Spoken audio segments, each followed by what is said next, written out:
Hei ja tervetuloa seuraamaan Moonin ja Angelin joulukalenteria. Mun nimi on Moon ja mä oon Angel. Ja tässä joulukalenterissa puhutaan päivittäin joulusista aiheista ja avataan meidän joulukalenterispäivän luukku.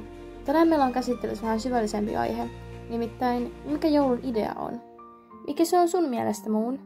No siis, sillähän on jonkun verran uskonnollista pohjaa, mutta mulle joulun tarkoitus on aina ollut se, että pysähdytään ja ollaan yhdessä perheen kanssa.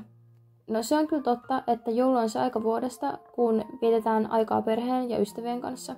Arki on monilla niin kiireistä, ettei välttämättä ole paljon aikaa läheisille, mutta jouluna sitä sitten yleensä on.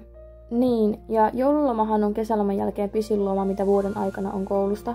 Että joulusta on tarkoituksellakin tehty vähän semmoinen aika, milloin pysähdytään levähtämään pitkän vuoden jälkeen. Ja kun joulu on vuoden lopussa, niin onhan se tavallaan myös semmoinen aika, joka merkitsee sen vuoden päättymistä. Se on semmoinen vuoden viimeinen iso tapahtuma, jos nyt uutta vuotta ei lasketa.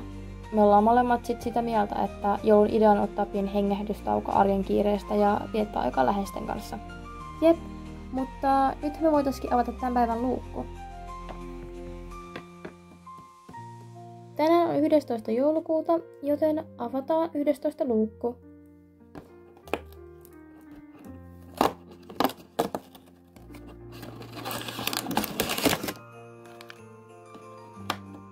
Siis taas iso paketti.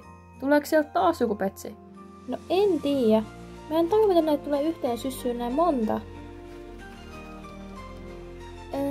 Päivää? Päivää? Joo, tosiaan, hei.